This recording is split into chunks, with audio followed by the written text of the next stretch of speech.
All right. Well, I have a very enthusiastic guest on my line. I mean, he reached out to me on PodMatch and said, let's meet up. And I said, sure. So, Eric McHugh, thanks for taking the cue on my PodMatch and joining me tonight. You are the CEO of ShopXLabs and also part of dating. It's a lot of data stuff I feel like you're doing. So, tell us a little bit why you joined PodMatch. And also, thanks for joining me. Tell us about your brand. Sure. Hey, Alex, I really appreciate you having me on. And overall, my goal for podcasting is to spread as much positivity as possible. In terms of companies, I have two companies I'm working with. The first is ShopX Web3 e-commerce. We help brands monetize on Web3. And the second is Data Inc., and that's the first ever AI-powered matchmaking service. Matchmaking, do you find that a tough thing in the world that AI might actually help? I feel like everybody's struggling on the dating apps, right? Oh yeah, no, the dating apps, and I can easily explain to you why. So, with the dating apps like Tinder, Hinge, the League, all of those, there are three main issues. The first is the top 5% of users get access to everyone on the app, creating a skewed marketplace. So a lot of times, you on the dating app, you're not even seeing most of the profiles. The second issue is it's all physical based. Let's be real. Tinder's hot or not, so it's hard to build a or a authentic connection based off of that. And I think the third and most interesting issue is their incentive structure.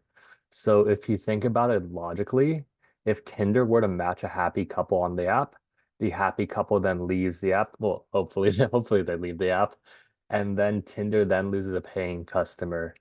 Tinder does, and this incentivizes something called churn marketing. So they want to keep you on the app in sort of like a Ferris wheel type thing. So if you ever hear about someone deleting an app, download the app, deleting the app, download the app, that's all the incentives baked in. Well, it's amazing because Hinge had a great campaign Yeah. once saying how, we don't want you on the app forever, right? That was their goal. But I guess some apps are always trying to keep you there some way or the other. But do you find dating apps are rooting for that happy ending or do they not want that happy ending? I think the people at the dating app are rooting. I think most people are generally good people. So I'd assume the people working at the dating app probably want to match people, but the overall company incentive structure is to keep them on the app. So for example, if Tinder is working with Goldman Sachs, if Goldman Sachs loses money every single time that they match a happy couple and they leave the app, the overall incentive structure for that app will be to keep people on the app. And I can tell you that most apps are owned by Match.com. So I think they're trying to keep people on the app, whether it be consciously or subconsciously. You're in LA. How's the dating scene? I mean, I'm sure I don't know what your dating life is like, but did you find it tough? Is that why you joined these missions? Because you found it yourself? No, so I mean, I've been on both sides of the spectrum. So I've been on getting no matches, and then recently I started getting all the matches. So it's been chill. So I can speak from both sides. I personally like dating. I personally like approaching people in person. I've had the best luck with that, much more than the apps. But I figure Yeah. if people are gonna meet the apps, might as well have a good one for another chance to find that authentic connection. So I have my issues with AI. I don't always know if it's going to be the right result. I know they're trying to do AI in different scenarios, right? Whether it be law, whether it be even in driving. I mean, Tesla's having some issues with their like powered car. But how does AI work? How do you work AI to be successful in your field? Yeah, so I view, and I also have my issues with AI. So like I view technology as a completely neutral thing. So I think AI can be used for bad, and I think AI could be used for good. So let's use an example. Let's say someone has, because what AI is, at its core, AI is really pattern recognition at scale. So let's say AI gets a hold of all the medical data records in the United States. They could do two things. They could be good, they could be bad. They could scan all those data records and then they can find patterns to predict diseases. And then they can warn those people about the diseases, saying, hey, you may want to check this out or start treatment or do whatever you need to do to get ahead of this. Or they can use those same medical records to find those people with diseases and then call those people and then use it to scam. And again, it's AI as a technology is neutral, but how people use it is up to them. And that's what Data Inc. tries to do. We try to add a positive spin on AI. So what we do is we auto-generate profiles for you based on your digital footprint, aka your social media, and then we create matches based on other people's social media. So for example, I could get three matches, Ashley, Kimberly, Jane. Jane seems interesting, so tell me more about Jane. Okay, she connected her Facebook. She's the youngest, you're the oldest. Our pattern recognition software says that works well. Oh, she connected her LinkedIn. You both went to Ford University in psychology. Oh, she connected her Instagram. You both tag a bunch of national parks. Oh, did you know that you both connected your Spotify? You both follow this one particular artist on Spotify. Would you like me to suggest a concert date with Jane for this artist? Then Jane gets a request. She sees my profile, so she sees my digital footprint, so she can that adds comfort on the woman's side because that's important. And she either clicks accept or deny. Let's say she accepts. We fall in love, we get married, and then from there, it's able to act function as a relationship butler. So like, hey, you guys haven't been on a date in 2 months. The place you had your second date has half off sale of ice cream or something. Would you like me to make a reservation and book a babysitting service for your kids? Great. Or it's like, hey, her birthday's coming up in 2 weeks. You don't want to miss this.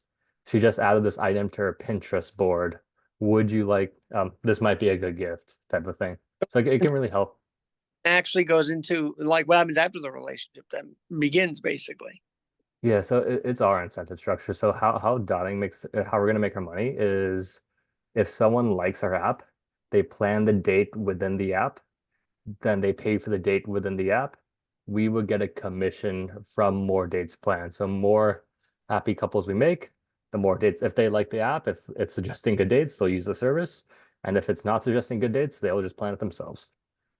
Interesting. I like that. Now, another reason why I booked you now that I'm looking at your Pod Match profile as well is you've got an IQ of 140. Am I reading that right? So do you find that AI is trying to beat you in the knowledge field, but you have that Oh, human?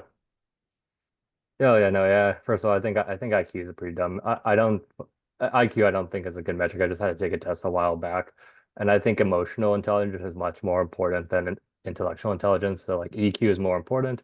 But in terms of oh, it's already gonna beat me. Like there's nothing I can do to match AI. But I don't think it has that human soul or it has that human creativity.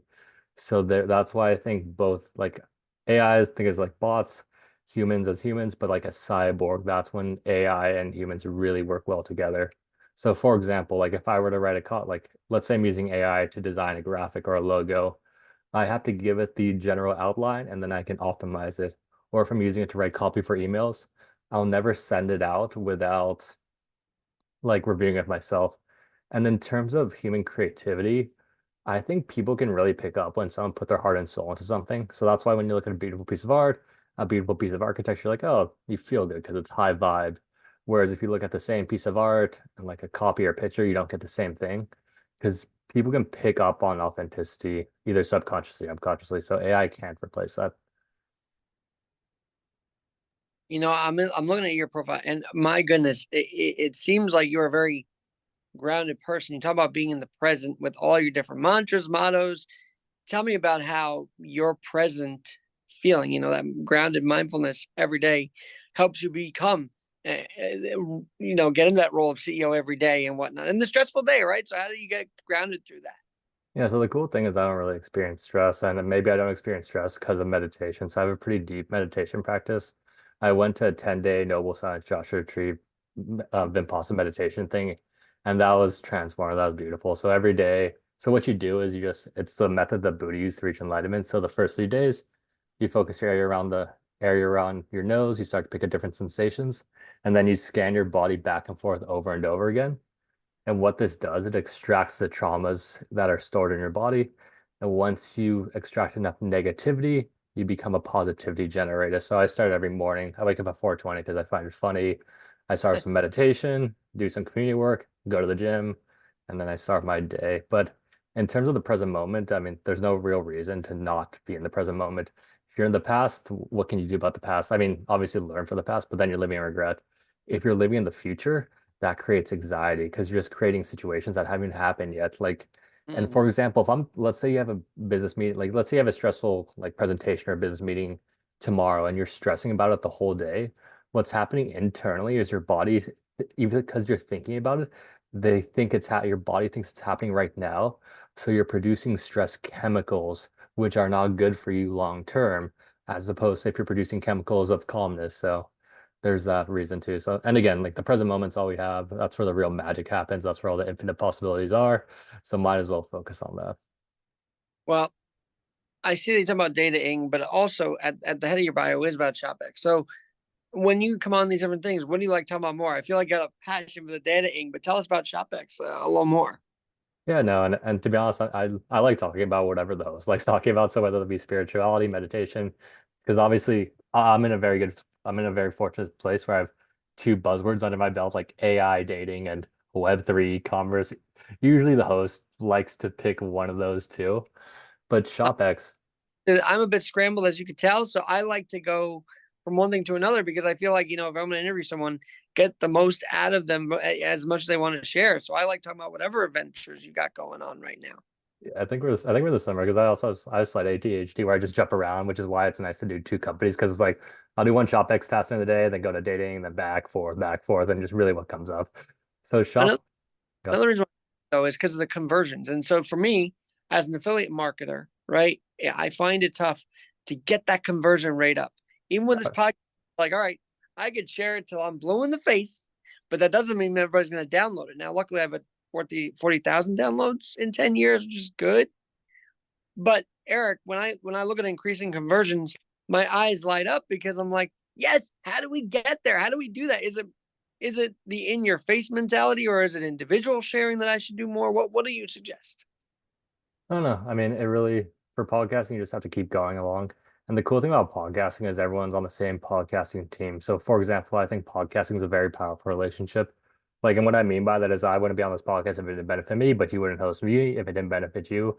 So let's say we do our podcast, I post about it, that draws attention to our conversation, which I hope people listen to. And then maybe one of my audience they like your podcast. They like what we said. And then they go down the deep dive on your podcast. They find other guests. And then it's a whole sharing economy and vice versa when you have other people on your guest. But what Say that shop about I sharing economy. yeah, no, like we're sharing attention. We live in the attention economy and we're sharing attention in podcasting. Plus, I also think of it this way is my goal for podcasting is my goal is to get voice content out there in the ether. So my audience isn't your audience or isn't my audience. I think of my audience as the bots on the internet. So once we post this podcast live, um, there are going to be internet bots that scrape and archive every second of our conversation. They'll listen to the whole thing, and then it's out in the Akashic records of the ether. So hopefully, once Web3 heats up and people research what is Web3, they find a clip of a podcast I bought, and they find a podcaster, maybe they listen to the whole conversation, and that creates a funnel towards ShopX, which also creates a funnel towards Dot Inc. And that's why SEO should not be ignored, meaning the descriptions. I believe Oh firmly yeah. in descriptions. And sometimes I just post it if it's my own view. I don't really do the description. But if I have a guest, your Oh yeah. info, your websites, you're up Oh there. no, the backlinks are also a side benefit. Those backlinks are super helpful, dude. It's like in the descriptions. The cool thing about podcasting is you guys posted that like not just one place. It's often on a bunch of places. So like, dude, those backlinks they're they're hard to measure, but they're so helpful. Oh my God, they are. And then when I type in my name, actually, I can literally find a podcast I'm looking for because of the cache or whatever you want to call that. Now, let me ask you this. When I think of Web3, I do think of coding. Did you do coding as well when you were, in college and whatnot? What brought you to the tech world? So what brought me to tech world is just whatever happens, happens. Like I didn't plan to be there. So what brought me to the tech world is more of like the entrepreneurship world. So my overall goal is live a nice, peaceful life. I found that more difficult to do if the money system was corrupt. That led me to physical gold and physical silver as a solution, which led me to Bitcoin. And ShopX is a way for me to scale that to users who aren't into the space. And so at a point in time, I was working as a bankruptcy consultant which didn't align well with the ethos of Bitcoin. I quit that job and started going to cryptocurrency meetups because I knew that's where I wanted to work at. I met the original ShopX team. We've been building ShopX ever since. And on top of that, we also started another SaaS platform called CartRev. That did pretty well, got VC funded. It no longer exists, but and Dotseeing works with the three because a couple years back, I was on a crypto podcast tour promoting ShopX. Okay. I went on the one called This Crypto Economy. I kept in touch with the host. His name's Mark. And then a couple months later, this dotting company started following me. I'm like, oh, this is funny. We hopped on a call. And then we've been building that ever since too. So they all kind of wrap together, just like everything else. All right. Well, I see another buzzword on that profile of yours on Podmatch, and those on Podmatch definitely connect with Eric. I can tell he's got a lot of ideas he wants to tell the world right now. As a 30-year-old, you want it all out there. I could just tell you want this stuff. You. Yeah. But I noticed the buzzword that I know, and you've probably seen it adapting in my podcast. One of my subsets is adapting with Alex Garrett. So you adapt what you're doing at ShopX with what you're doing at dating, or separate? Like, how do you adapt both of them? Yeah, no, they both hold on. So basically what a hold on is, it's like two individual parts, but they're stronger together. So what I'm learning at ShopX is applying to dotting, and what I'm learning at dotting is applying to dotting. And all the attention we get from ShopX, people find dotting, and vice versa. So it works well for both companies. And say that again. Daunting. What is the term you're saying? Data Inc. So it's data Oh, Inc. Yeah, yeah. that's it. Now you didn't come up with that name because you joined the company, right? That, or did you Yeah. create? No, the name was already set in stone.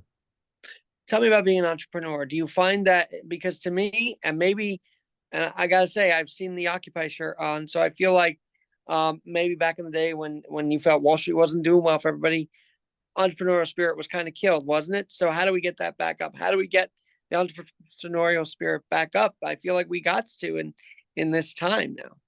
Yeah, no, I think it's coming too. So I think we're entering an age of abundance as humans. I think we're rising the vibrational scale, which is a good thing. And I think entrepreneurship is the most rewarding and the most fun profession. And the reason is follows. I think people are happiest when they're serving other people.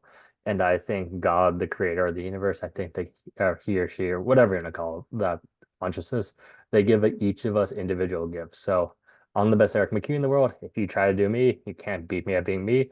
But on the flip side, if I try to do you, Alex, I can't beat you at being you because you're the number one you in the world. So if we know we're the number one person in the world at being ourselves, and our happiest state is serving other people, how do we best serve the most other people?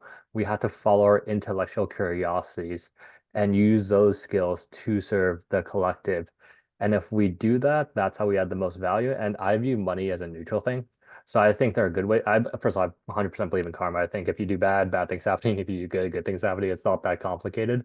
So I view money as neutral. I think if you want to make, and like I would like to make a lot of money, it'd be nice. So if I want to make a lot of money and I add tremendous amount of value to everyone in the world, then I think that's good too. And I think cryptocurrency and Bitcoin specifically help unleash the inner entrepreneur at a incentive level. Because think about it logically. Right now, if I want to get rich without adding any value to people's lives, how do I do this? I place myself right next to the money printer, like aka the Federal Reserve. As they print money, stealing from me, stealing from you, I extract as much money as I can, and then I give it to my friends, like contractors. I give it to my fellow politician friends. I get a high place in government, and then what happens? I bring my two friends. Now there's three of us. We have the money, and then the three of us, because we had the backing of the law, being the money printer, aka right there, will defeat the non-corrupt people. So now there's six, and that problem just kind of persists, and it corrupts the incentives of people. But Oh my! in a Bitcoin, I'm talking about I feel like we're talking about the GameStop situation where the GameStop stock just kept being bought and risen. I mean, that whole thing, what you're talking about feels like exactly what happened, right? They bought into GameStop and it rose the stock, right? eh, similar. But the GameStop, that was an interesting situation. I forget the guy's name, like Kitten, something Kitten, but that was a funny movie. It Yeah, was they. a big time, and of course they had the protests outside the stock exchange. Oh, did they? But I wasn't aware of that. what you're talking about though is sort of robbing from, you know, what's the term, robbing from Peter to give it to so and so, right? So um I also believe in capitalism. How do you balance, do you believe in the capitalist structure as well? Because obviously you have to make the money, so there is some capitalism involved. So how do you balance it out, those feelings versus making the money, if you will? I think capitalism at its core is producing value for people, and then you make money that way. Right now, we have a corrupt version of capitalism where it's like, how do you make as much money as possible? You just kind of steal from everyone. Where in the ideal form of capitalism, you make money by adding value, and I think Bitcoin fixes this, because let's say we're living in a Bitcoin or cryptocurrency world, and let's say, Alex, I want your Bitcoin. How do I get your Bitcoin? I can't inflate it away from you. I can't take it from you. I have to produce something of value for you, and then you voluntarily give me my Bitcoin. So if I'm trying to make as much Bitcoin as possible, the only way to make a lot of Bitcoin is to produce a lot of value for a lot of people. And then I would make a lot of Bitcoin in that case. And that's the base incentives for not just me, not just you, but everyone in the world. So like if a kid in India wants to produce value, how does he do this? Again, going back to the original statement of we all have individual gifts and we like to serve other people. His way of serving other people and his gifts are different than mine. So if he's trying to make as much money as possible, the best way to do that is produce value for a lot of people. He'll come up with a different solution than me. I'll come up with a different solution than you, and listener A, B, and C, they'll all have different solutions, but they're all working to help other people and they're all working freely and independently. And if we're all thinking that way, we'll collectively rise versus if I'm scheming out versus another situation is like we're all like me, you, the Canadian person A, B, and C, we're all like, we want a piece of the pie. How do I scheme Alex's pie? How does, and then you're like, oh, how do I scheme Eric's pie? The Canadian is like, how do I get both their pieces of the pie? Instead of creating a bigger pie for everyone, they're fighting over pure pieces of the pie. And let's say in that example, I become corrupt. I'm like, okay, I'll take money from the lobbyists. There, now I have a distinct advantage over the rest of you. And the only way you can compete with me is to do something equally shady. And then that just results in nothing good for everyone. I feel like what you're talking about is sort of like when Congress, what you're talking about is sort of what Congress did, right? So that the lobbyists and then the inside trading, and they got Oh, word that's on good. Yeah, all it's their. garbage. They Uh, do. They're one point, yeah. because I am concerned though, because I feel like my money gets vacuumed out if I put my money in Bitcoin, and I don't see it ever again. And Bitcoin has crashed. So, do you find that what you're doing is helping Bitcoin not crash? In other words. So I think Bitcoin at its core, and yes, it's super volatile. It's getting less and less volatile the longer it stays, but that's just the nature of a new technology. So the way I look at it is like I would rather have volatile up, like because its trend is up, like it's what is it, like 60,000, but it was zero like 14 years ago. So, but there's 20% drops here and there, which can be kind of nervous. But I'd rather take volatile upwards versus guaranteed downward. So if you think about when the Federal Reserve came to play, which was like I think 1937, the US dollar has lost over 99% of its value. So I'll take the volatility upwards versus the guaranteed downwards. And I think, and of course, Bitcoin is volatile. A lot of the reasons because there's not too many people in the network compared to other networks. So the more people we get in the network, the more stable it gets, and eventually it'll flatline. So if ShopX is onboarding the masses into cryptocurrency, that's a way we can help. I see that one of the missions for ShopX is to turn turn turn maybe even profits into customer engagement. Tell us about the mission of ShopX, if I'm reading that correctly.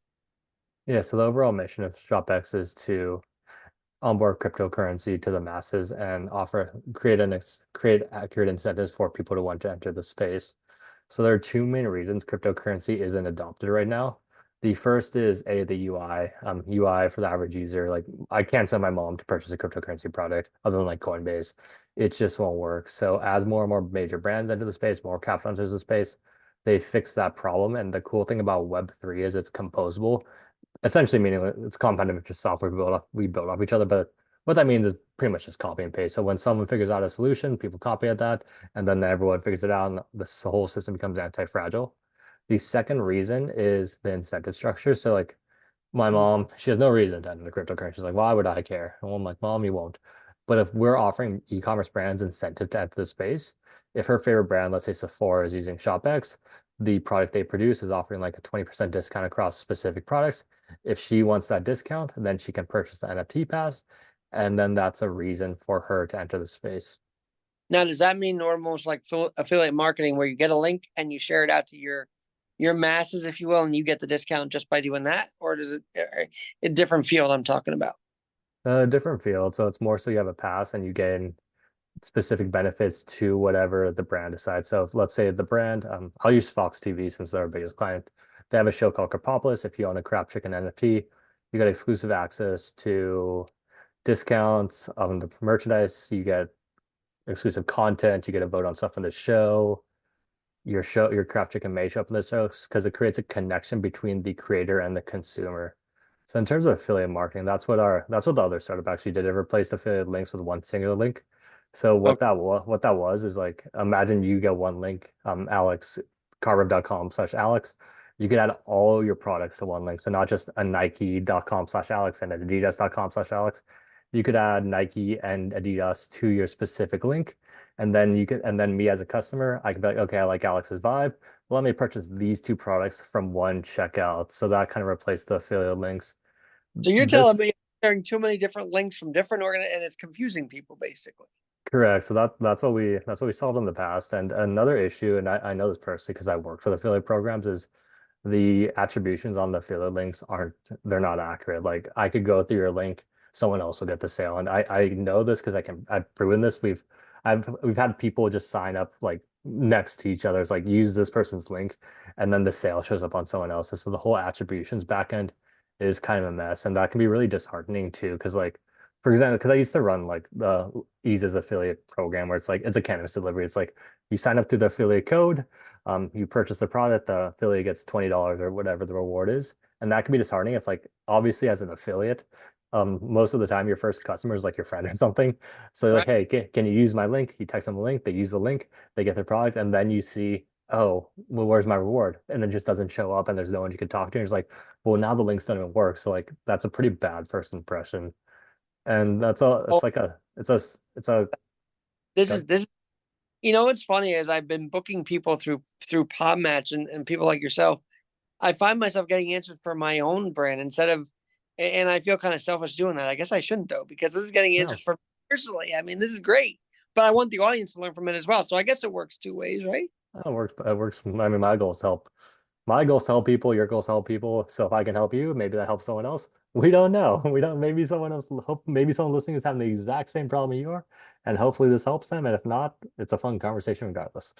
I would say you pointed digital assets, and when I think about that, I think of um, the what do you call it? Intellectual property. So how does ShopX preserve people's intellectual property and make sure no one else takes it? I mean, are people's digital assets about as threatened as say a someone's music from being taken or whatever intellectual property down that road?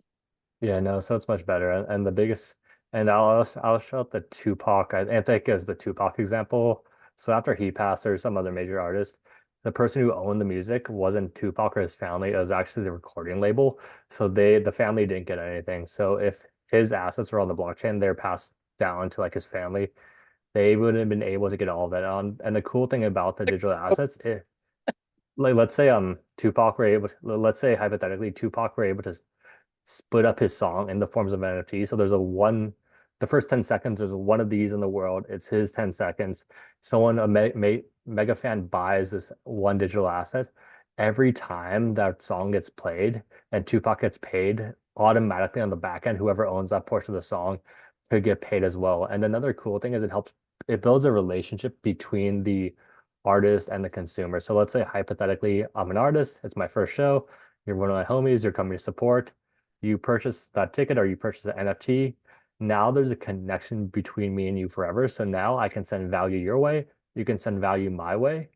And let's say 20 years down the line, I'm main stage Coachella. I'm like, okay, well, Alex was on my first show. He supported me. Here's some backstage tickets. Here's a bunch of benefits because there's that connection between me and you. And don't even get me started on Ticketmaster. I purchased so many tickets where it's like I'll go to this Laker game because it's $60, and then you go online and you pay on Ticketmaster. It's like, why is it $120? I'm not, but you're already going. So that's because Ticketmaster scalps on that. So all NFTs were tickets. Let's say I'm not a Yankees fan, but like yeah, let's do Yankees for example. Let's say I buy. Oh no, it's a good example. I buy tickets to a game where Derek Jeter's about. It may be his final game. It may be not his final game. I buy the tickets. I can no longer make it.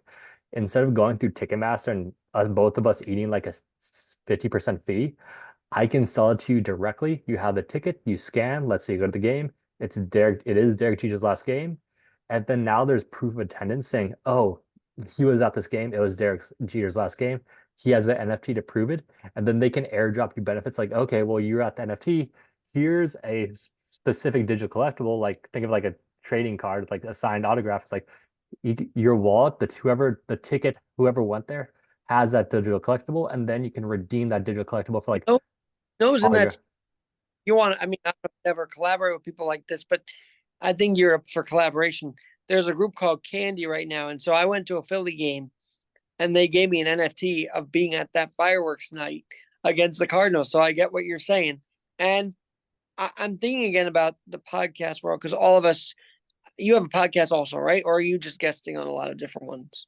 I'm just guessing, but I have friends who have podcasts too. So, But let's say you create a whole wing for podcasters that can monetize through ShopX. Is that something in the works? I mean, I'm kind of curious now. so we worked with creators in the past where they're more so influencers, so they have product or services.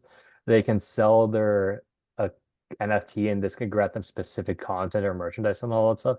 And the way this benefits them is it gives them a hard and core base of listeners. So like for example, every time they release a new piece of content, their listeners get it first and they're more likely to listen from there. Plus it creates super fans and it creates that relationship too. So I think the for podcasters, I think the example may be the Fox example. Whereas if you buy, like, for example, if I buy the Alex Pass, I don't know, merch may not be in your future. Who knows? But you could offer merch, but then you could offer exclusive access to specific content, backstage interviews.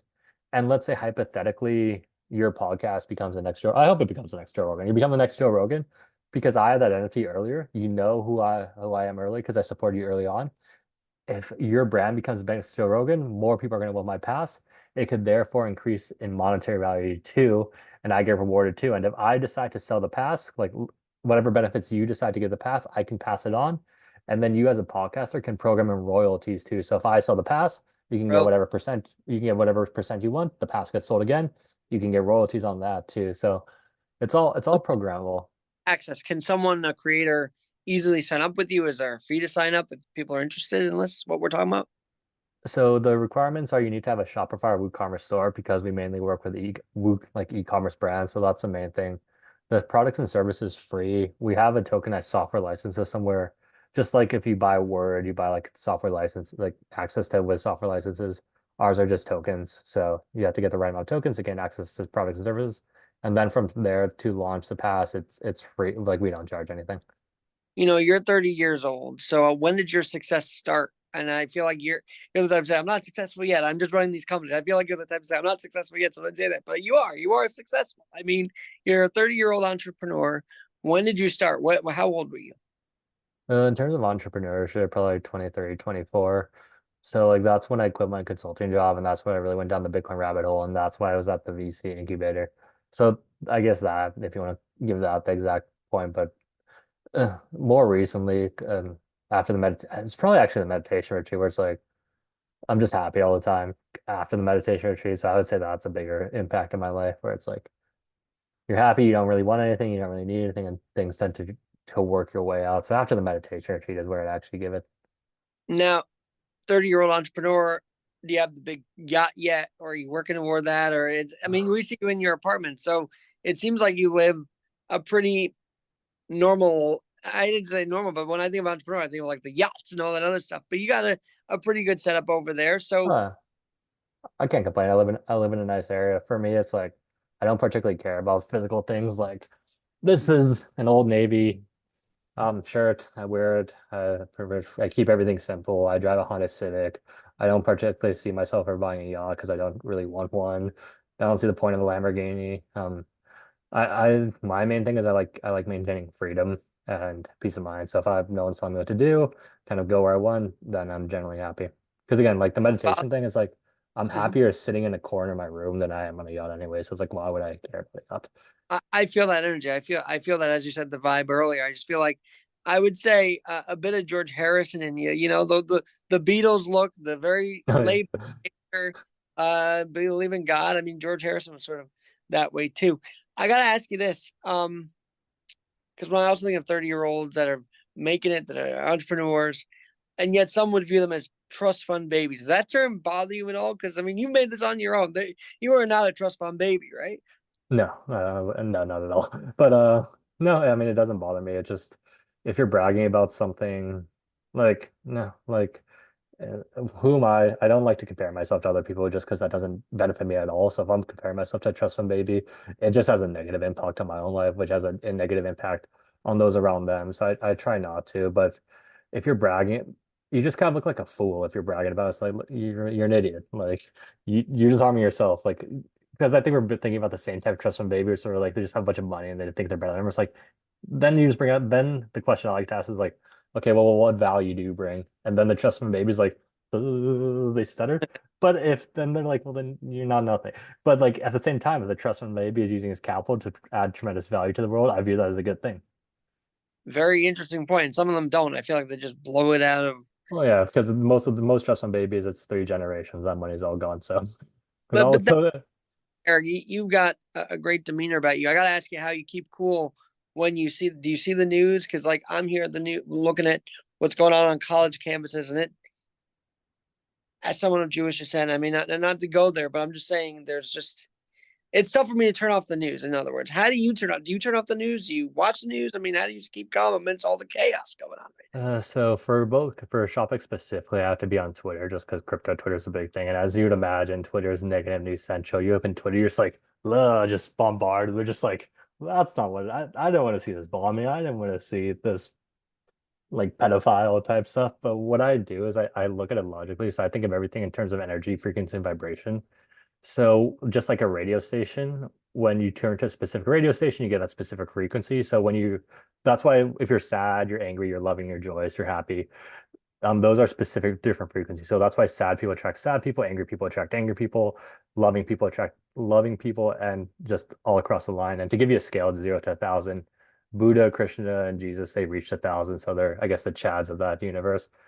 But there's a level of 200. So if you're above 200, and I think positive energy and negative energy is always contagious. Like if you ever talk with someone, you just feel drained after, you're just like, which they're below 200, but if they're above 200, that's when they're giving energy. So if you talk with like you yourself, you're a friendly guy. Like after this conversation, I'll probably feel energized. Like that means you're above 200. But the areas between 100 and 200 those are the emotional states of fear, pride, hate. Shame is the lowest thing you can feel. And those are when people are most controllable. So if there are powers that be and they want to control a general population, they would try to push specific levels of frequency to keep them under control. And one of those is fear. So I just go into social media conscious. I'm like, okay, why is 99% of the news negative when most people are generally good people? It's the keeping the space. And don't get me wrong, like bad things happen in the world. Like what's happening around, like yeah, it's not good, but like there's reason behind that. And if it's out of my control, like I'll do what I can to help. But now? No, yeah, do you feel the pandemic was a way to bring people down? I mean, there was a legit fear, but then it became, oh my God, we're locked down again. Like, I don't know. There were just a lot of mixed emotions during that time. How did you, as a CEO and entrepreneur, go through that and get through that? so I view everything as an area of opportunity. So again, positive mindset sounds like bullshit, but I think a positive mindset is a very powerful thing. So whenever something happens to me, I just immediately I firmly believe that the universe is working out in my favor. So everything that happens to me is in my favor. And and I believe in God. So like God has a plan for me. So he has a plan for me. He has my best interests at heart. Who am I to doubt the plan? I'm too small and insignificant to doubt the plan. So like, for example, like COVID, picked up skills, picked up digital marketing skills. Yes, I was annoying at the time. Yes, I didn't like being locked down. Yes, I like seeing my friends and family, but I learned from that. And that can be applied to every situation.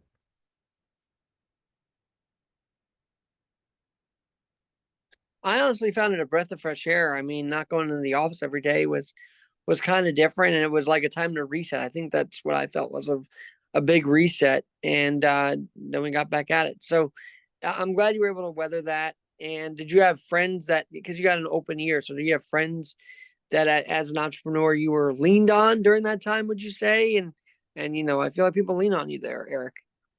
Sometimes, I mean, honestly, my friends, we're all, we always revert back because I hang out with my middle school, mostly my like old childhood friends. So like, we're still the same. Whenever we meet up, we make the same jokes. We just make fun of each other. We just do the same things we always do. We play video games, eat pizza, play poker, chill on some beer. So Where like, where you grew up is do you work where you grew up? In other words, like is that where you live and whatnot your whole life? close. So like within 50 miles, I've had stints in DC and Barcelona, but I like this general area where I'm at. It seems like, and I've been to LA. California is awesome. I Oh, love, it's beautiful. I like weather. So yeah. and the palm trees are just nothing like it, to be honest with you. And of course, Florida, but LA is a different feel. So I'm going to go back out there at some point. And when I do, I hope we can connect Oh no, out there. please, yeah, like definitely. Well, let's grab lunch or something, coffee or dessert or whatever. Let me ask you this: scrambled energy, and I feel like you probably could tell that I'm a little scrambled sometimes, switching from radio to podcasting, and it's like a full time job. Then this is a second. I treat this as a job. Like I despise when people think this is just a hobby for me because I'm really working at this, as you could Yeah, probably tell. you're But correct. I probably feel sometimes scrambled trying to get the guest information and whatnot. Um, tell me about the tell me about scrambled energy and how I can reduce that, if you will.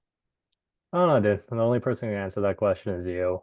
The one thing I would recommend is meditation, and that's cliched. So the way I look at meditation is think of your life as an email inbox. If you haven't opened your email inbox throughout your whole life, then the first time you open it, it's just a bunch of different thoughts of different directions, just different people, just different everything pulling in different directions. So when you start meditating, you just start slowly opening up each email one by one and moving it down the line. So the more you meditate, the calmer your mind will get. And don't get me wrong, it's not easy. It's like try sitting still for 5 minutes with your eyes closed. It's probably for me it's extremely difficult because I think I also have ADHD where it's like jumping around, but like the more you do it, the calmer you get, and the more calm you get, the better decisions you get, the less scrambled you get. So like I I think we're similar, but I'm just really calm. Or like I do jump around, but it's in a calm fashion. It's like okay, I have to get this guest pro. Like I'll go meeting, dev work, marketing work, all calmly and slowly, versus before I do it all spread out, like bam, bam, bam, bam, bam, and jumping forth back and forth.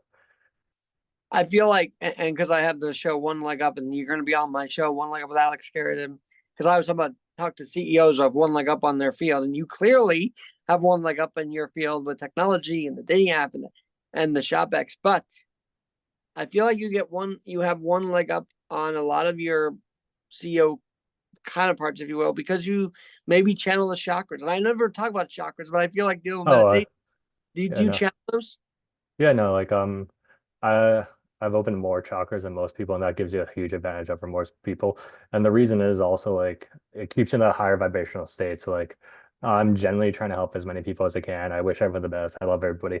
And the outer world's and I'm pragmatic too. It's like the outer world is also a reflection of the inner world. So like if I have that mindset going into like a network meeting, a business meeting, people pick up on that, and then everyone tries to help me. So like imagine trying to fight the world when you can have the whole world help you. Who's gonna have the advantage? Obviously, the one with the whole world.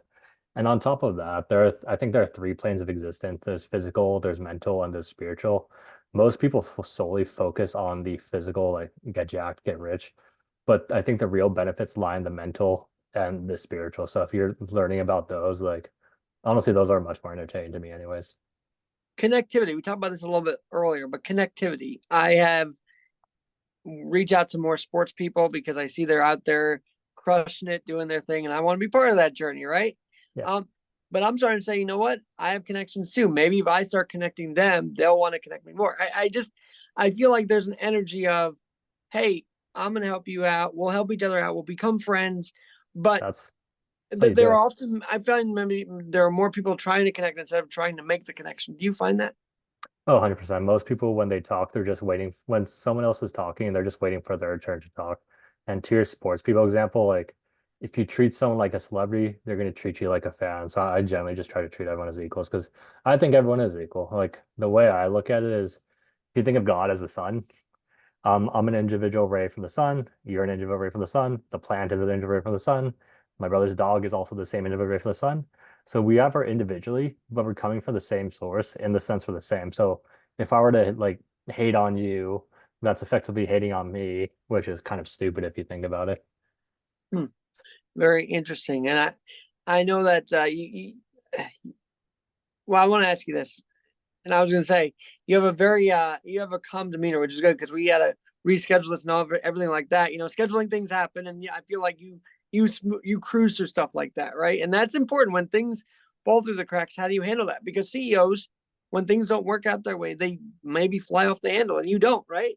Well, first of all, that won't work. Yeah, no, I'm in a state of acceptance because if you're flying off the handle, you can't make the best decision too. Like, you have to accept. I like to accept, redirect, and optimize. So it's like, okay, for example, like our podcast. Obviously, I wanted to be on the podcast. If I didn't want to be on the podcast, we wouldn't be here. But things happen. People reschedule. So my first thought was like, okay, maybe he didn't show up. Maybe he's moving something. Maybe something happened. But like, I don't know what's happening in his personal life. So I'm like, okay, well, the podcast, let's reschedule. It's not that big of a deal. Like, I don't see why people bitch about it. So now that we rescheduled, we're on a good podcast, and now we're going to make the best of the situation and hopefully add some good to someone's life. So yes, you Say accept the those words situation, again. Mhm. accept, redirect, and optimize. Oh, I So, love that. Accept, yeah. redirect, and optimize. And I feel like that could be reverberating. And by the way, I believe podcasts have airwaves too. Like this is the podcast sphere we're putting into right now. Oh yeah, like so like there's something called the Akashic Records, and essentially what the Akashic Records are, it's like a spiritual concept where Akashic Records are every single human thought, everything in all of our collective consciousness is stored in one space, and that's what we call source energy. So I view Bitcoin or cryptocurrency as digital Akashic records. So what Mhm. we're doing is we're podcasting too. We're adding positivity to the internet's Akashic records, and more people are adding positivity to the internet Akashic records, and that'll combat the massive pushes of negativity. So more and more people are adding positivity. I think it's a win overall. Now, what I love about you is that you don't like talking about the finance. You can, but I feel like you want a deeper conversation. Maybe you get people on the podcast that might ask you strictly financial stuff. Did you wish, um, it's got to vary. So do you like the broader conversation instead of focusing on the one thing? I feel like you do. I like the broader conversation because I think we're similar in the sense like the way I read books is I'll have like five at a time, and I'll get bored. I'll start one, get bored, jump to the next one, then jump to the next. Just I'll jump here around. So like I mean I can't talk about the financials. It's just like money's not the most interesting thing to me. So like if you want to talk about financials, we totally can, but I'd rather talk about what you want to talk about because that'll make for a more authentic conversation. I think authentic conversations are the way to go. Absolutely. And I do like mixing up about everything. And I like to feel that I kind of have that sense. And you did say something that lit me up though a little bit, about inflation. And you feel like the government's inflating all of us in a sense. So real quick, while I have you about cryptocurrency and while I have you about Bitcoin, while I have you about all of this, um, how can we stay grounded through all our inflation situation going on? I mean, nobody can deny this is happening. So, what's your advice from that perspective and from the conscious perspective as well? Yes, and no, inflation, it's a thing. It's only getting worse, and it's by design. And very soon, it's just going to go out of control. So my advice for the inflation is buy Bitcoin, buy gold, buy hard assets, because when inflation goes, the capital from the cash, the fleet. So the first thing that happens when a money system fails is that there's a run on the treasury, which I think is what's happening now. So this is why you see all the politicians do their thing where they're extracting this is why people are extracting as much money as they can. And I think they're going to use that to buy hard assets. So they'll transfer, move over to the next money. So and again, I don't like to give any money advice because I don't know your situation. You don't know my situation, but I can only tell you that what I've done is I like to buy Bitcoin, and I recommend my family and friends buy Bitcoin as well. So that's my bet. It could be right, it could be wrong. We'll see. All right, NFT. I want to ask you this because now I'm curious. NFT. Can I make an NFT at my logo? I'm very curious about this. Is that a possibility, and would that be marketable? Because I rebranded everything based on marketability, to be honest with you, like I did. So would an NFT add to it, would you say? Yeah, no, I mean it's up to you. So you can create an NFT. So if you wanted to, you could create a Shopify store, download the ShopX app, get the licenses, and then you could create an NFT collection by filling out two forms. You can make the logo your NFT picture, then you decide, okay, how many NFTs do I want? What the price do you want it to be? A description, all that good stuff. And then you could have a set number of, let's say you choose 300 number, you could have 300 of your logo NFTs, and if people want to buy that, they can. But it's a tool for you to market. So it's on you as the brand to add value to the NFT. So you have to incentivize people to want to buy your NFT. So if you can do that, it is marketable. But if you can't, it's not marketable. I mean, it's just another technology. Another tool, and the tool should for e-commerce brands to use. And some can, some don't, some want to, some don't want to. It's really up to them. All right, you were 23 when you started, but there might be some people in their 50s, 60s listening to this wanting to, after retirement or whatnot, start their own thing. And they might be feeling it's daunting. Is it daunting for anybody of any age to start their own business? It's daunting if you're thinking way too ahead in the future. So like again, this is where the present moment is key. It's like, what can I do in this present moment to start? Because I think once the student is ready, once you start walking the path appears itself. So my recommendation to you would be like, okay, you want to start something? Great. You haven't started at all. well, don't think about, I have to hire 20 people, I have to develop a product, I have to create a website, I have to do all this stuff. Because then you're just like, then you'll give yourself excuses not to do it. So just start small, create a Google Drive, label marketing, biz dev, engineering, whatever folders you need. And then you'll fill it out. It's like, okay, well, I have a marketing folder. Should probably have social media. Okay, well, I don't have social media. Let me make that count. And if it's really in your passion to do, you'll continue with doing it. But if it's not, because I think desires, you have your desires and you have your programmed in desires. And I think most desires are programmed in. So as soon as if it's not your authentic desire, you'll start it, then you'll quit right away because it's not what you really want to do, but you thought you did. But if it is in your desire, then you'll continue on the path and you'll eventually make it work. Because the I name of want the to. game, yeah, the name of the Oh, game is you just keep going and it eventually works out.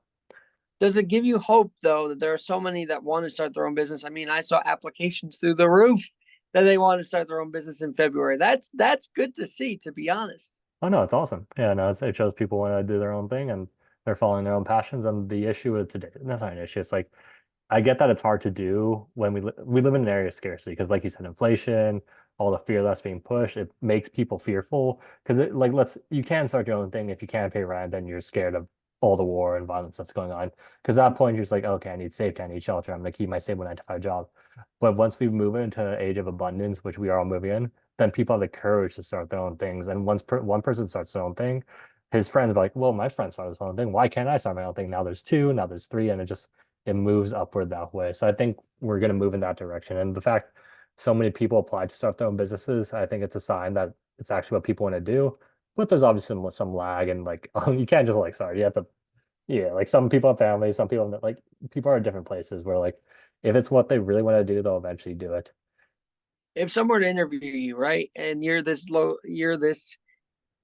chilled out, you're this informative at the same time, but they're coming in at this energy of 1,000 mile an hour. Do you match that, or you're like, all right, let's slow this down a bit. Let's regroup and let's just talk. I feel like some people when they talk to an entrepreneur think it's like the biggest highlight of their day type of thing, and you're just here just to talk, right? So it's an approach thing. Yeah, so for me, like, and again, like I view ours equals, like I don't, like I'll speak to the a janitor the same way I speak to the CEO. Like it's the same thing to me. Like I treat all podcasts equally. Like there could be ones where I get hundreds of thousand dollars or one that gets two. I don't care. It's a conversational thing. But if you are looking for specific tips on what to do, the best thing to do is to match their energy and then lead their energy. So if someone's coming in all frantic and you come in all chilled out, there's a big disconnect between those two. And so if you start off with you match their energy, then kind of lead them to where you want to go. That's that's a good way to do it as well.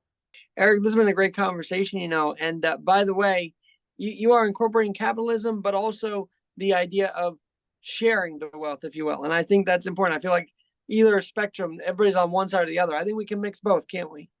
100%. I think most people have more in connection more in common than they know. Like, for example, if there are 10 points of like think about right and left, there are 10 points people argue about, they have 8 of those points in agreement and and then the powers that be just force them to focus on the two at the very end where they don't agree. When in reality, we all just kind of want better lives for ourselves and our families. I, So during the whole thing after George Floyd, there were still videos of people, black and white in every denomination, still gathering together. I mean, we saw unity, but the cameras wouldn't show you that. We had to see that on our own, didn't we?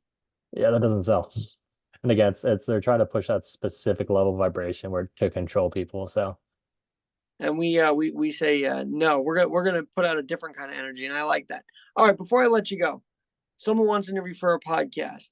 They're stoked to do it. They're excited. Oh my god, I'm talking with Eric McHugh. I'm talking with an entrepreneur. But do you find some podcasters are fanboys or fangirls, and more just thank God I got to talk to them more than just actually talking to you, or what do you find? so I found out a couple of times that has happened, but the way I treat it is again, I think people fall energy, so I do the energy leaning thing where it's like I view everyone as equal. So as soon as the conversation starts, I'm just like, I'm just a normal person, or you're just a normal person. We can just talk about things that we want to talk about, and it's just any other conversation. Well, I look to stay connected further on as more ShopX. Is there a newsletter I can jump on to keep in touch with you guys, or what? No, but we should make a newsletter. So we have our website, so shopx.co. But if you want to keep up to date with news, I would just recommend following the ShopX Twitter account and then joining our Discord or Telegram. Just and interacting with the community that way. I'll take it a step further. Not only do it, but at the top you could check mark, hey, I want to see all posts of ShopX, right? Oh yeah, you can do that. That'd be awesome. That's how I get my news every day. I like just have a bunch of links, outlets at the top because you never know. You might not, you might find something you never knew until, you know. So anyway, have them on your check mark at the top of your page. ShopX, very interesting, very innovative, if I may say, Eric. And good luck with everything, and look to have you back. Yeah, thank you, man. It was a pleasure talking to you. I think you're a cool dude. When you're in LA, if you definitely reach out, we can hang out. But yeah, happy to jump on at another time too.